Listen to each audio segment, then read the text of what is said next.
Glória a Deus, shalom e bom dia, Deus abençoe sua vida, sua casa. Estamos aqui mais uma vez para buscarmos a Deus.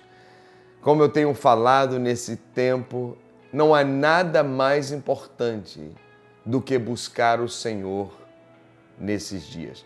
Aliás, Deus tem que ser primeiro em qualquer dia. Com luta, sem luta, com crise, sem crise, Ele tem que ser o primeiro. Mas fala sério, nos tempos que nós estamos, nós precisamos de Deus mais do que nunca. E esses devocionais são fundamentais para que possamos nos aproximar dEle e ouvirmos a voz dEle. E a voz dEle encher nosso coração com paz e com tranquilidade. Eu quero agradecer por cada um que tem abençoado esse projeto, tem dado like, tem se inscrito, tem compartilhado com amigos. Eu quero dizer obrigado. Nós estamos crendo de que o Senhor Deus vai realmente nos surpreender. Amém? Bem, vamos para o nosso devocional de hoje. Nós concluímos o estudo sobre os 7 derramamentos do sangue de Jesus, baseado em orações de arrependimento, porque o arrependimento, ele fecha a porta da maldição e ele abre a porta para a bênção de Deus. Nós tínhamos que encarar o começo desse novo tempo não apenas no profético, nós tínhamos que encarar no quebrantamento.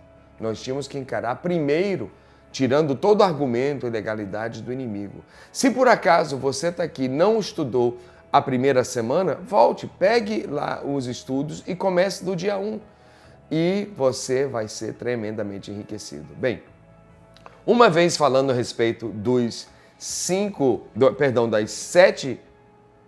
derramamentos do sangue de Jesus, nós vamos hoje para as 5 confissões. Quase que eu misturo as duas coisas. Vamos para as 5 confissões do sangue de Jesus. Uma vez que você clamou pelo sangue sobre a sua vida, agora você declara e proclama agora o sangue sendo um instrumento para confirmar as bênçãos do Senhor sobre você. Então vamos lá. Nós vamos ter 3 textos no nosso devocional hoje. Primeiro é Salmo 49, versículos 7 a 9. Depois nós vamos para João 3,17. E depois nós vamos ver Efésios 1,7. Tá bom? Efésios 1,7. Você sabe que eu estava analisando uns dados sobre a economia e sobre a realidade das dívidas do brasileiro. E é alarmante você imaginar que hoje 66% das famílias do Brasil estão endividadas. Olha que situação. Olha que coisa. Mais de 60 milhões de brasileiros hoje vivem em dívida. E uma parte desses brasileiros aqui não tem condição de pagar. Já declararam, já não há condição de quitar a dívida. A média da dívida do brasileiro é de R$ 3.200, um pouco mais do que isso. A média da dívida. Tem uns que são menos, tem uns que são bem mais do que isso. Esses são dados agora colhidos de março de 2020, tá? O total da dívida pública do Brasil já passou de 4 trilhões de reais. Isso significa que para cada brasileiro contribuir para pagar a dívida pública, cada um tinha que dar uma contribuição de mais de 23 mil reais. Pensa numa situação dessa. É muito dinheiro. E você sabe que ninguém gosta de dívidas, né? Você não gosta de estar em dívidas.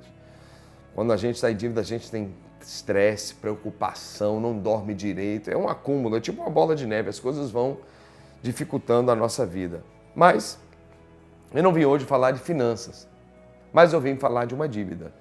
Porque existe uma dívida pior do que a dívida com o banco ou com alguma instituição financeira. Que dívida é essa? É a dívida espiritual, que se chama pecado.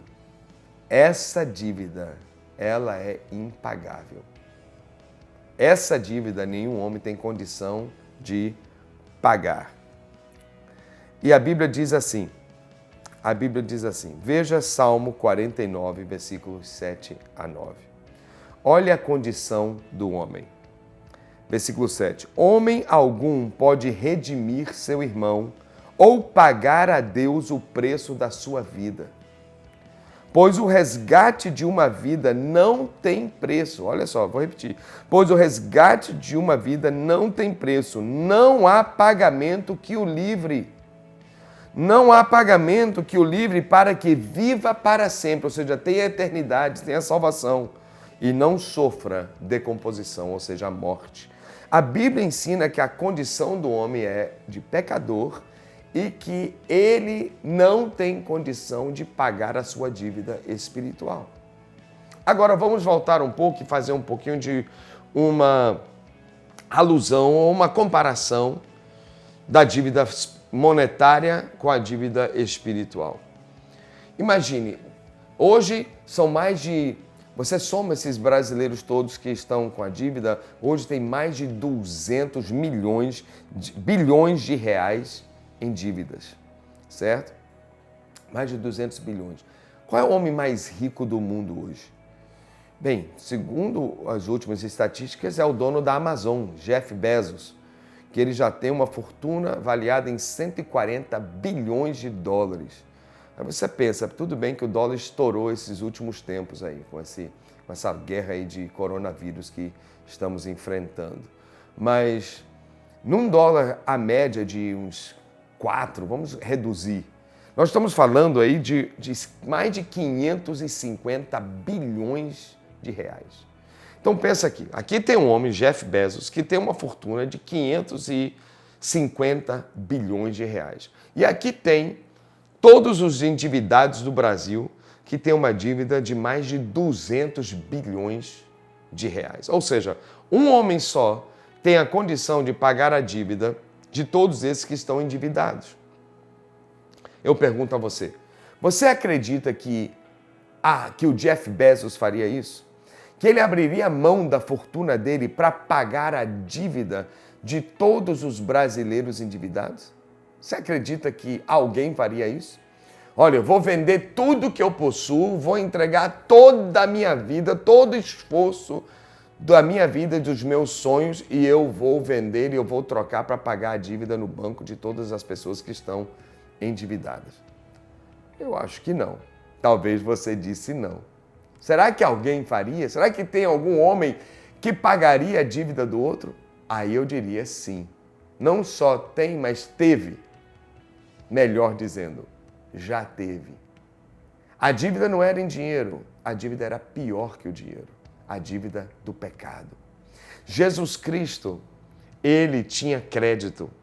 Ele uma vida completamente sem pecado. E ele tinha crédito suficiente para pagar a dívida de todos nós pecadores. E não só a dívida de alguns, não, a dívida de todos, de todas as nações, de todos os povos, de todas as línguas. Todo ser humano tem uma dívida. Não é todo brasileiro que está endividado, mas todos os brasileiros e seres humanos têm a dívida espiritual. Porque quem nunca pecou? Quem é perfeito? Ninguém. Então soma a dívida de todos os homens que estão vivos, soma a dívida de todos os homens que morreram desde a cruz. E imagine o tamanho dessa conta. Quem tem condição de pagar? Somente o Filho de Deus. E ele não quis isso para si. Ele não teve a riqueza e a glória só para si. Ele entregou toda a sua vida por mim e por você. Existem 5 confissões do sangue de Jesus que transformam a nossa vida. E eu quero compartilhar com você a cada dia uma dessas confissões, lembrando de que pelo sangue de Jesus nós temos uma vida transformada. A Bíblia diz que Jesus Cristo veio ao mundo para isso. João 3,17 diz, o 3,16 você conhece, porque Deus amou o mundo. Pois é, veja o versículo seguinte, pois Deus enviou o seu Filho ao mundo não para condenar o mundo. Não, Jesus não veio condenar ninguém, mas para que o mundo fosse salvo por meio dele. E como foi que ele salvou? Pelo sangue dele derramado na cruz do Calvário. Então vamos para a primeira confissão. Qual é a primeira confissão do sangue de Jesus? Bem, está em Efésios 1:7. A Bíblia diz assim: nele temos a redenção por meio do seu sangue, o perdão dos pecados, de acordo com as riquezas da graça de Deus. Ok, nele temos a redenção. Quem pode falar comigo redenção? O que é redenção? Bem, o primeiro texto que nós estamos avaliando, que o sangue de Jesus faz, é nos dar redenção. É a mesma coisa de ser remido, é ser redimido. E o que significa isso? A palavra no original, no grego, significa pagar a conta, significa pagar uma dívida. O melhor exemplo é o exemplo de um mercado de escravos, aonde a pessoa ia e pagava a compra, o direito de um escravo ser livre, ser liberto. E a Bíblia ensina que eu e você estávamos escravos ao pecado. O pecado nos dominava, mas nós tínhamos que viver livres, porque todos os homens pecaram e foram destituídos da glória de Deus. E agora, com a nossa dívida, entenda, por favor, o pecado é uma dívida espiritual. E a Bíblia diz que é impossível um homem pagar essa própria dívida, mas vem Jesus na sua condição de um homem perfeito. E ele diz: eu pago a dívida de todo mundo. E agora, nós estávamos escravizados a uma vida pecaminosa e pela fé em Jesus Cristo nós podemos receber a redenção e o seu sangue vem sobre nós e nos redime. Nos redime como? Nos tira no mercado, nos tira do lugar onde éramos oprimidos pelos senhores. Esses senhores são os espíritos malignos, é o inimigo, é o próprio diabo. O inimigo, ele tem que soltar as nossas vidas, uma vez que nós cremos em Jesus como Salvador, como Remidor, como nosso Libertador. E quando você declara e faz a declaração, pelo sangue de Jesus, eu sou redimido do poder do diabo, então você está declarando: eu sei que eu tinha dívida, mas Jesus pagou a conta. A conta não era dele, era minha, mas ele assumiu essa conta. E agora eu faço essa declaração. E o inimigo tem que soltar tudo que pertence a você. Você entende isso? Diga amém, amém, amém, amém, amém. Então diga comigo: pelo sangue de Jesus, eu sou redimido do poder do inimigo. Mais uma vez. Pelo sangue de Jesus, eu sou redimido do poder do inimigo. E cada dia eu vou trazer uma pequena ilustração. Imagine uma pessoa que ganha um salário mínimo, digamos, vamos arredondar, R$1.000. Só que por alguma razão ela entrou num buraco financeiro de negócio, ela tentou ser sócio de algo, digamos assim, deu mal. E aí ela está devendo agora R$10 milhões, certo? 10 milhões. Pensa comigo, ela tem condição de pagar ganhando R$1.000 por dia, depois ainda as contas que tem que pagar? Não, não tem como pagar R$10 milhões.